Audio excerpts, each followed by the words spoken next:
সালটা ছিল 1912 সালের 10ই এপ্রিল। এক মর্মান্তিক ঘটনা যা বিশ্ববাসীকে নাড়িয়ে তুলেছিল। পৃথিবীর সবচেয়ে বড়, চমকপ্রদ ও অতিরঞ্জিত জাহাজ RMS টাইটানিক তার প্রথম যাত্রা শুরু করেন 2240 জন যাত্রী নিয়ে ইংল্যান্ডের সাউথহ্যাম্পটন থেকে নিউ ইয়র্ক পর্যন্ত। তবে এই স্বপ্নের জাহাজ তার গন্তব্য পৌঁছতে পারেনি। তার আগেই ঘটে যায় এক মর্মান্তিক, বেদনাদায়ক, হৃদয় বিদারক ঘটনা। বন্ধুরা, আজ আপনাদের আমি টাইটানিক জাহাজের শুরু থেকে শেষ হয়ে যাওয়া পর্যন্ত ইতিহাস তুলে ধরব। তাহলে চলুন ভিডিওটি শুরু করা যাক। Luxury liner. Titanic left port in Southampton, England. Among her passengers were many of the wealthy and influential. The band played the gayest tunes and American ragtime dances. The time was 11:40. Titanic জাহাজটি নির্মাণ কাজ শুরু করা হয় 1907 সালে। ইংল্যান্ডে white star line company জাহাজটি নির্মাণ কাজ শুরু করেন। সে সময় দাঁড়িয়ে একটি আধুনিক জাহাজ নির্মাণ ছিল ভীষণভাবে জরুরি। তাই এই জাহাজ কোম্পানি এক বিলাসবহুল জাহাজ প্রস্তুতিতে নেমে পড়েন। আলেকজান্ডার কেরেলেসলি এই জাহাজ নির্মাণে ডিজাইন তৈরি করেন প্রাথমিক পর্বে। তবে পরে থমাস অ্যান্ড্রিউস এর কার্যভার গ্রহণ করেন। 1909 সালে 31শে মার্চ আনুষ্ঠানিকভাবে এর নির্মাণ কাজ শুরু করা হয়। প্রায় 15,000 শ্রমিক এই জাহাজ নির্মাণ কাজের সঙ্গে যুক্ত ছিলেন। এই জাহাজ নির্মাণে যে ইঞ্জিন ব্যবহার করা হয়েছিল তা ছিল বাষ্পচালিত।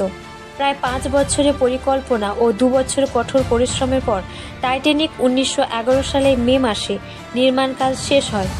এই জাহাজ নির্মাণে খরচ পড়েছিল $7.5 মিলিয়ন। এই জাহাজ আজকের দিনে কোনো 5 স্টার হোটেলের থেকে কম ছিল না। সুইমিং পুল, জিম, লাইব্রেরি, খেলাধুলার জায়গা, 4টি রেস্টুরেন্ট, এছাড়াও 2টি বারের দোকানও ছিল। টাইটানিক জাহাজ ছিল 3টি ক্লাস। ফার্স্ট ক্লাসের টিকিটের মূল্য ছিল ভারতীয় মুদ্রায় 2.5 লক্ষ টাকা, সেকেন্ড ক্লাসের মূল্য ছিল 1 লক্ষ টাকা এবং থার্ড ক্লাসের মূল্য ছিল 20,000 টাকা। এই জাহাজটির দৈর্ঘ্য ছিল 882 ফুট 9 ইঞ্চি এবং প্রস্থ ছিল 92 ফুট 6 ইঞ্চি এবং উচ্চতা 175 ফুট। টাইটানিক ছিল বিশ্বের সবচেয়ে দীর্ঘ জাহাজ। এই জাহাজ নির্মাণে যে সকল সেফটি ফিচারের ব্যবহার করা হয়েছিল সে কারণে এই জাহাজকে মনে করা হয়েছিল যে এই জাহাজ কখনোই ডুবতে পারে না। এই জাহাজ নির্মাণ কোম্পানি হোয়াইট স্টার লাইন এর সহসভাপতি জনগণের সামনে দৃঢ়ভাবে জানিয়েছিলেন যে এই জাহাজ কখনোই ডুবতে পারে না।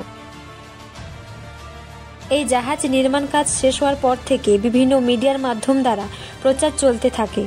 এই জাহাজ তৈরির সময় থেকে মানুষের মধ্যে এক টানা উত্তেজনা ছিল। তাই জাহাজটির প্রথম সফরের কথা ঘোষণা হওয়ার সাথে সাথেই বহু মানুষ এই প্রথম সফরের সাক্ষী হতে আগ্রহী হয়ে উঠলেন এবং টিকিট অল্প সময়ের মধ্যেই বুক হয়ে যায়। 1912 সালের 10ই এপ্রিল টাইটানিক তার প্রথম সফর শুরু করে ইংল্যান্ড থেকে নিউ ইয়র্ক যাওয়ার উদ্দেশ্যে। এই প্রথম ও শেষ সফরে যাত্রী সংখ্যা ছিল 2240 জন। এই যাত্রাপথে অন্যান্য জাহাজ যারা এই পথ দিয়ে চলাচল করে তারা টাইটানিককে সাবধান করতে থাকে যে যাত্রাপথে অনেক বড় বড় পাথরের চাই রয়েছে। তবে বলা হয় টাইটানিক কর্তৃপক্ষ এই বিষয়কে এতখানি আমল দেননি। আপনারা তো জানেন জাহাজে কোনো রকম যাতায়াত করার ক্ষেত্রে লাইট ব্যবহার করা হয় না। সামনে কোনো বিপদ আসতে পারে কিনা তা লক্ষ্য নজর রাখার জন্য একজন মানুষকে বসিয়ে রাখা হয়, আর টাইটানিকের ক্ষেত্রেও তাই করা হয়। তবে সেই দিন অত্যাধিক কুয়াশা থাকার কারণে রক্ষাকারী নজর রাখতে পারেননি। যাই হোক, যাত্রা শুরুর মাত্র 5 দিনের মাথায় টাইটানিক এক বিশাল বরফখণ্ডের সাথে ধাক্কা লাগে। ধাক্কা লাগার সাথে সাথেই টাইটানিকের প্রথম ফ্লোরে ঠান্ডা জল ঢুকতে শুরু করে। লাইফ বোটের দ্বারা মাত্র 700 জন যাত্রীকে বাঁচানো সম্ভব হয়েছিল, আর বাকি যাত্রীসহ টাইটানিক আটলান্টিকের জলের অতলে তলিয়ে যায়। জানলে অবাক হবেন, মানুষ এই টাইটানিক জাহাজ নিয়ে এতটাই বিশ্বাসী ছিলেন যে এই জাহাজ অ্যাক্সিডেন্ট হওয়ার পরও কিছুজন যাত্রী মানতে নারাজ ছিলেন যে এই জাহাজ ডুবতে পারে। এই কারণে প্রথম লাইফ বোর্ডে যখন নামানো হয় তখন লাইফ বোর্ডে যাত্রা করেছিলেন মাত্র 28 জন, অথচ একটি লাইফ বোর্ডে যাত্রী সংখ্যা ধরে 65। ভাবতে পারেন মানুষ কতখানি বিশ্বাস করেছিল। যাই হোক, স্বপ্নের জাহাজ টাইটানিক সেই যে যাত্রী বোঝাই করে ডুব দিয়েছিল আটলান্টিকের জলের অতলে, তা আজও উদ্ধার করা সম্ভব হয়নি। আজকের পর্ব এই পর্যন্ত। পর্বটি কেমন লাগলো কমেন্ট করে জানাবেন, আর সাবস্ক্রাইব করতে ভুলবেন না। দেখা হবে পরের ভিডিওতে। ততদিন ভালো থাকবেন।